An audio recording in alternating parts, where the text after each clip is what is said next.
Bahia, Trinidad, in Churchill, Trinidad. Wow, that is like, my tongue is not working with me today. Trinidad, okay. So, hey everybody. Yes, I'm okay, and this is Cigar Vlog, and yes, it is snowy as hell and colder than shit. Which kind of raises the question of what the hell am I doing out here? Easy. I waited a good 2 months to get my hands on this cigar because it was back ordered forever. So I'm going to review it, dagnabbit. And yes, I actually just said dagnabbit. Alright. So, like I said, this was back ordered for like 2 months. I don't know what's going on with the factory, but suffice to say, it took forever for this to finally come in. When it finally did, I was just absolutely overjoyed. So, I'm going to go ahead and get this cut and lit up, see if it was worth the wait. Alright. Got it lit, kind of. Probably do a better job, but I'm kind of cold out here.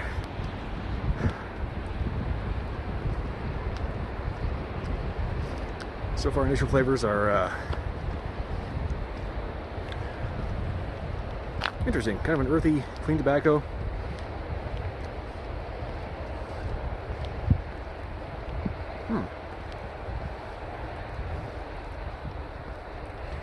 I want to say a little bit of a woodiness. It's kind of hard to actually pinpoint exactly what I'm getting off of it, just because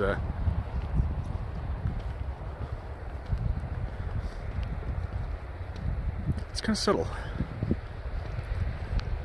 Overall, it's got kind of a classic cigar taste, you know? It just tastes like a cigar so far, but in a good way.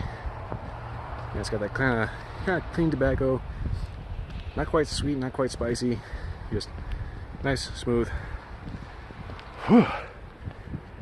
Anyway, go ahead and smoke this down to the first inch. Get my glove back on so I don't freeze my thumb off.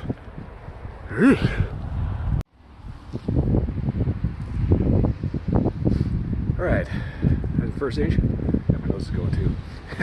That's the first inch. The flavor definitely opened up. And I got an earthy, sweet cedar with a slight nuttiness to it. The retrohale so far is very cedar. It's very much reminding me of a classic punch at like a fraction of the price. Typically for a punch of this size, you'd be well into the triple digits. This is like under 60 bucks. So far, pretty good. As I said before, it took forever for me to get these. For whatever reason, these were back ordered on Cigars International for like 2 months or something like that. It was absolutely ridiculous. So I'm pretty sure that was the factory just maybe not having a whole lot of guys working on this particular line, or just what, but for whatever reason, it took forever to actually get this order filled. When it actually came through, though, well, unfortunately, it kind of didn't end up going to my original shipping plan, so I was kind of freaking out about whether or not the post office was actually going to be competent enough to actually bring it to my actual address. Every so often, if you get the free shipping from Cigars International, it'll ship post office, and for whatever reason, they won't stick it in like a package box or something if you live in an apartment or next to your door. It'll end up just sitting in the post office, and you'll actually have to make a trip to whichever post office is actually the right one and pick it up in person, which is always irritating. But anyway, like I said, it took forever for these to get in, and the reason why I ordered them when they were back ordered, I knew they were back ordered like after I already clicked the button, but I'd ordered stuff that was back ordered before, and I didn't have any problems. This one just took forever, so I don't know, maybe it's just the whoever was making Bahia just taking their sweet time, or just maybe not having the manpower to do it. But either way, point is, I finally got them. Here they are, and so far, it's definitely making for kind of a budget punch. And I don't mean that in a bad way. So far, the flavor's been pretty good. Definitely a nice everyday for the ones that I've had so far. Anyway, I'm going to smoke this down to halfway point, see if it opens up or changes, or if anything else goes interesting. Apologies for road and wind noise and the occasional weirdo that might actually be out here other than me walking a dog or something.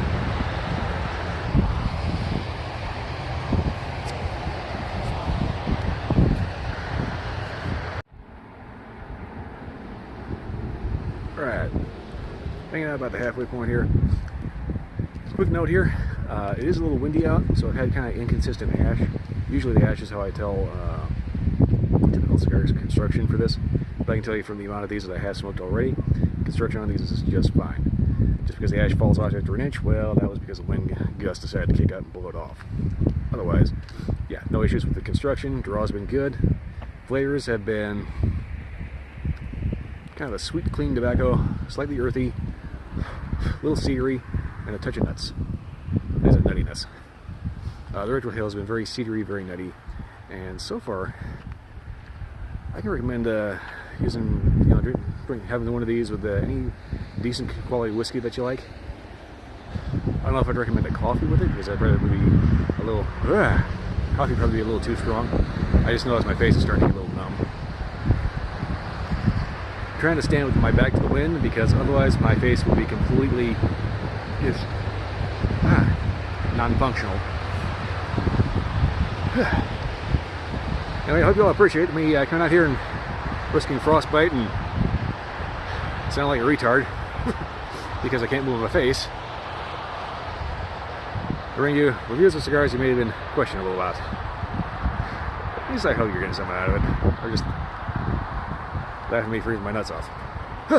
Anyway, good cigar so far. I haven't really noticed a whole lot of change in flavors. That's not necessarily a bad thing, but yeah, so far it's been pretty good. Good God, it's cold out here.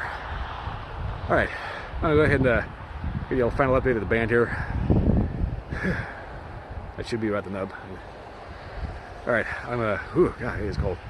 Cold, cold, cold, cold, cold. Very, very cold. Alright, I'll see you at the band. Yeesh. Alright, this is right about the band. I'm gonna go ahead and give a final update here. So far, the flavors of the cigar have been pretty consistent all the way through. It's been kind of a light sweet cedar with an earthy backdrop to it.